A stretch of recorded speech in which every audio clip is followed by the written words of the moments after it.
Professor अमर यूसुफ साहब कर रहे थे। अब मैं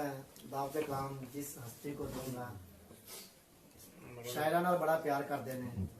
अपने कोल बुलाते ने ते बड़ियां मुहब्बतां देंदे ने। कोल राधा किशन नाल तलक है उन्हां दा। क्या बात है बाबे सोचा सब आ रहे दियो फिर पढ़ाऊंगा इन्होंने उन्होंने चलो तमीज बनने अच्छा जी जी सर ओके ते तीन पंजाबी दी किताबां नाल शाया हो चुकियां ने। मेरी मुराद मलक अरशाद होना नाल है वो होन ते अपना कलाम पेश करन जो कहना बिल्कुल जब बाबा सोते थे अंत तक सुनाना तो उन्हें तक गाना सुना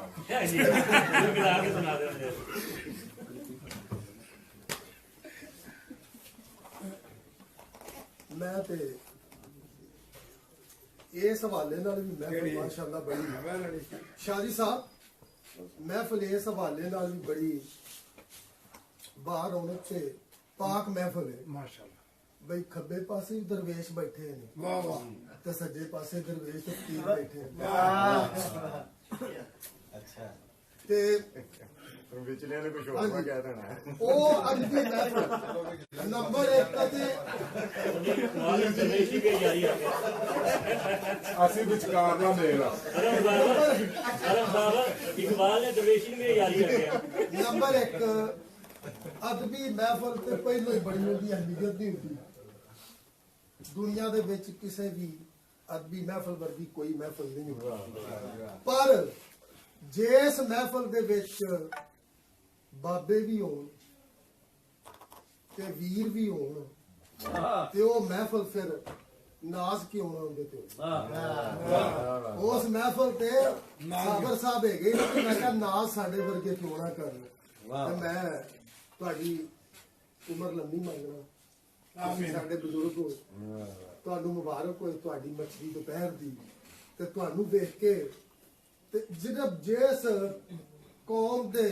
ਬਾਬਿਆਂ ਦੇ ਵਿੱਚ ਇੰਨਾ ਜਜ਼ਬਾ ਤੇ ਸ਼ੌਕ ਹੋਏ ਤੇ ਫਿਰ ਅਸੀਂ ਨਹੀਂ ਲਈਦੇ ਕੌਮ ਨਹੀਂ ਲਈਦੀ। बड़ी वाह ਤੇ ਬਾਬਾ ਜੀ ਕਰਨੇ सदा सवाल ते छड्डो करने सदा सवाल ते छड्डो मैनू मेरे हाल ते छड्डो करने सदा सवाल ते छड्डो मैनू मेरे हाल ते छड्डो मन्निया तुहाडा मुलजम सही मैं मन्निया तुहाडा मुलजम सही मैं पर मेरे बाल ते छड्डो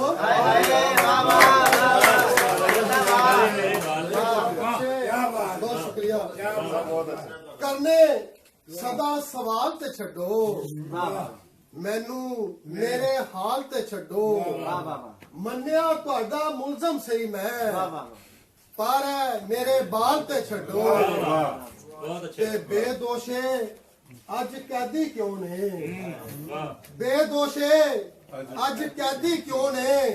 चुको अपने जाल ते छड्डो क्या बात ते पानी ने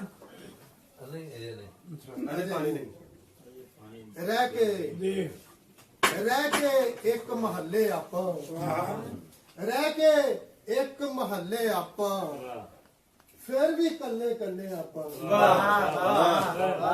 रह के एक महल्ले आपां फिर भी कल्ले कल्ले आपां ते जेड़े मंजिल वाल नहीं जांदे जेड़े मंजिल वाल नहीं जांदे ओ क्यों रस्ते मल्ले आपां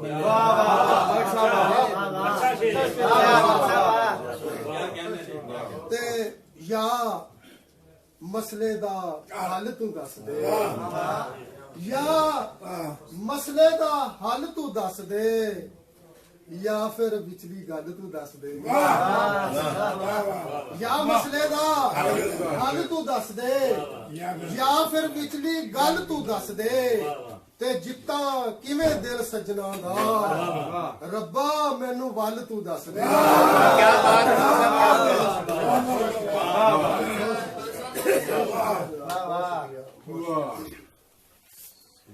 کیا بات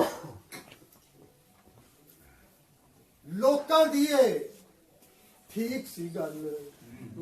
ਲੋਕਾਂ ਦੀ ਏ ਠੀਕ ਸੀ ਗੱਲ ਮੇਰੀ ਤੇਰੇ ਠੀਕ ਸੀ ਗੱਲ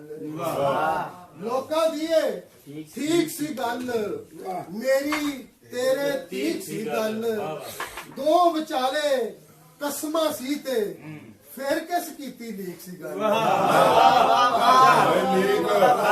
ਦੋ ਵਿਚਾਲੇ ਕਸਮਾਂ ਸੀ ਤੇ ਫਿਰ ਕਿਸ ਕੀਤੀ ਲੀਕ ਸੀ ਗੱਲ ਤੇ ਸਿਰ ਤੇ ਕਰਜ਼ਾ ਹਾਲੀ ਕਿਉਂ ਏ ਸਿਰ ਤੇ ਕਰਜ਼ਾ ਹਾਲੀ ਕਿਉਂ ਏ ਸਦਾ ਖਜ਼ਾਨਾ ਖਾਲੀ ਕਿਉਂ ਏ ਤੇ ਜਿਹੜਾ ਵੱਢ ਕੇ ਖਾਧੀ ਜਾਵੇ ਜਿਹੜਾ ਵੱਢ ਕੇ ਖਾਧੀ ਜਾਵੇ ਬਾਗਾਂ ਦਾ ਉਹ ਮਾਲੀ ਕਿਉਂ ਏ ਜਿਹੜਾ ਵੱਢ ਕੇ ਖਾਧੀ ਜਾਵੇ ਬਾਗਾਂ ਦਾ ਉਹ ਮਾਲੀ ਕਿਉਂ ਏ ਤੇ ਬਾਬਾ ਜੀ ਜਿਹੜਾ ਵੱਢ ਕੇ ਖਾਧੀ ਜਾਵੇ ਬਾਗਾਂ ਦਾ ਉਹ ਮਾਲੀ ਕਿਉਂ ਏ ਤੇ ਕਾਮੇ ਕੋਲੋਂ ਮਾਲਕ ਪੁੱਛਦਾ ਕਾਮੇ ਕੋਲੋਂ ਮਾਲਕ ਪੁੱਛਦਾ ਤੇਰੇ ਮੂੰਹ ਤੇ ਲਾਲੀ ਕਿਉਂ ਏ ਤੇ ਇਹੋ ਸੋਚ ਰਿਹਾ ਵਾਂ ਸਾਥੋਂ ਦੂਰ ਅਜੇ ਖੁਸ਼ਹਾਲੀ ਕਿਉਂ ਏ ਗੱਲ ਤੇ ਉਹਦੀ ਸੱਚੀ ਸੀ ਪਰ ਮੁਨਸਫ ਖਬਰੇ ਟਾਲੀ ਕਿਉਂ ਏ ਗੱਲ ਤੇ ਉਹਦੀ ਸੱਚੀ ਸੀ ਪਰ ਮੁਨਸਫ ਖਬਰੇ ਟਾਲੀ ਕਿਉਂ ਏ ਸਿਰ ਤੇ ਕਰਜ਼ਾ ਹਾਲੀ ਕਿਉਂ ਏ ਸਦਾ ਖਜ਼ਾਨਾ ਖਾਲੀ ਕਿਉਂ ਏ ਜੇਜਾ ਸਾਹਿਬ ਬਸ ਆਖਰੀ ਸਵਾਲ ਲੱਗਾ ਤਾਂ ਮੈਂ ਤੁਹਾਡੀ ਮਿਹਰਬਾਨੀ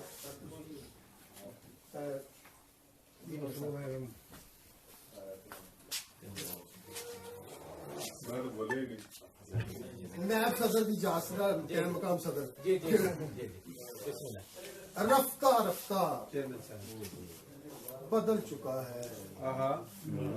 رفتہ رفتہ بدل چکا ہے تو بھی رستہ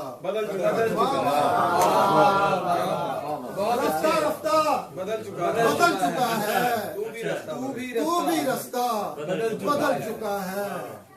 قلم دوات اور تختی کیا قلم دوات اور تختی کیا پورا بستہ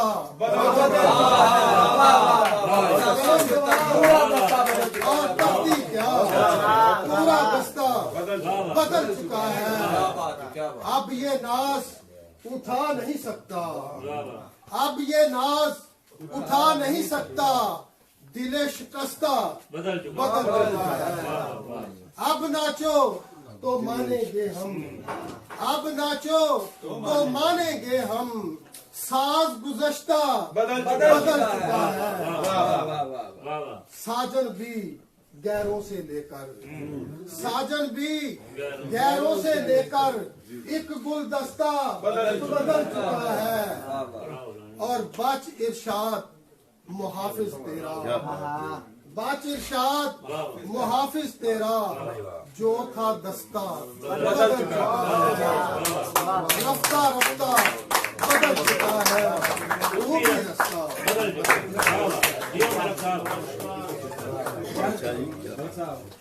صدر کشن ملکہ شاہ